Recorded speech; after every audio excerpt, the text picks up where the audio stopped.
We are also fortunate today to have a cadre of facilitators from West Point, New York.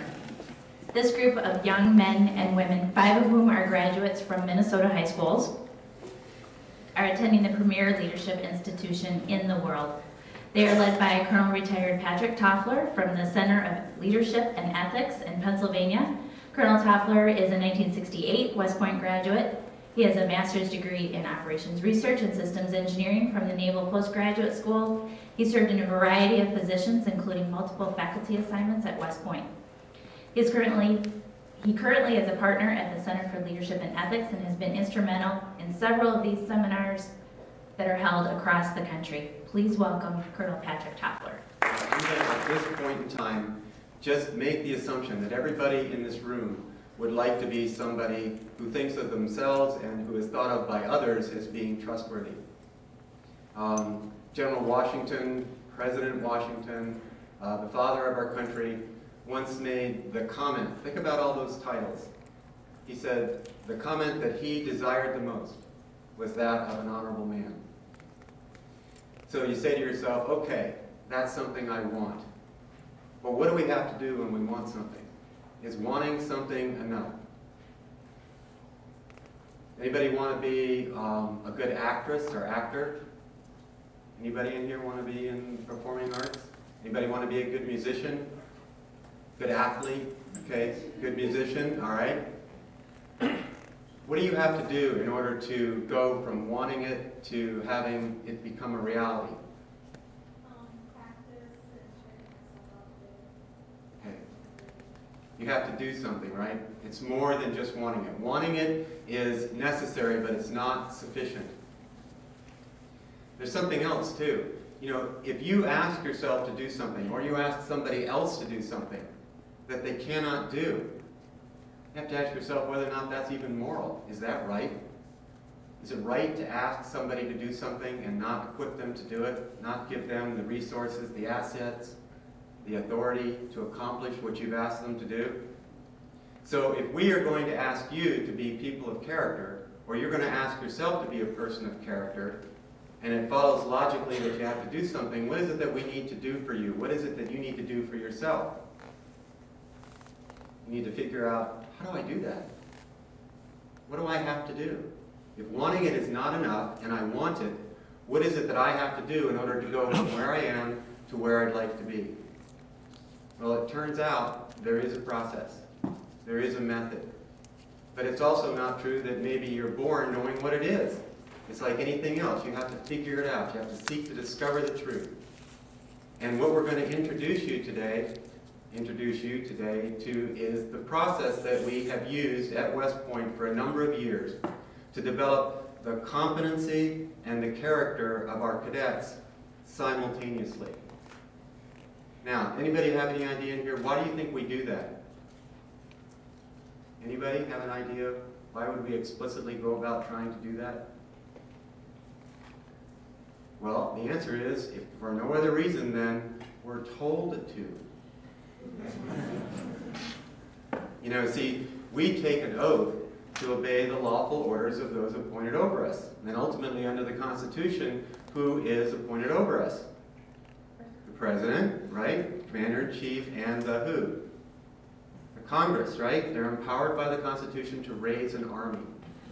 And they have told us not just to commission officers, but to commission leaders of character.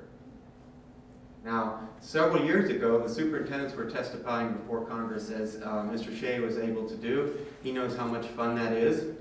He also knows that you go into a lot of preparation for it. Superintendents have prepared remarks. And our superintendent was ready to give his prepared remarks. We were very proud of the remarks that we had prepared for him. And he put them aside. He looked up at the senators. Senator Glenn was there, Senator Nunn was there, and he said, I want to assure you, notwithstanding our problems, and we had plenty. We had race problems, we had gender problems, we had problems with compliance. He said, the development of my character is my #1 priority. And the superintendent of the Air Force Academy and the superintendent of the Naval Academy were right there, and they were nodding, a student. So the hearing went fairly well.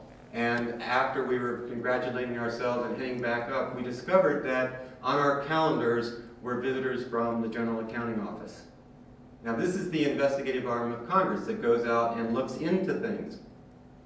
And they came up and they asked us a very important question. What do you think the question was? They said, well, you say that this is your #1 priority. What are you doing about it?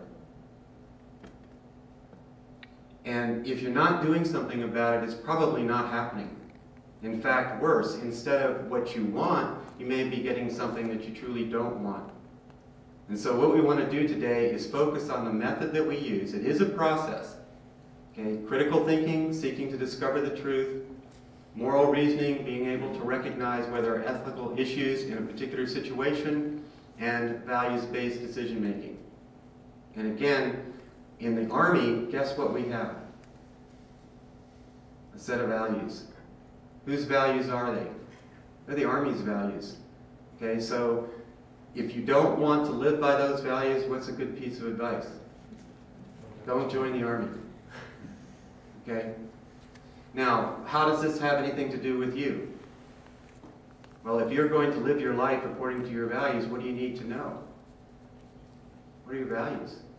What do you truly, really care about? What are you truly, really committing your life to? That's an important question to know the answer to. And you know what? Another question that's very important, probably equally as important. And why? What do I truly believe in? And why? Because if you're going to be a values-based decision maker, these values are you can't violate these values. They're not consequential. They're not circumstantial. They don't depend. You're not going to compromise on them. You're always going to live by them, or they're not a value. What are they, and why are they? And then the final question is, how do I use them?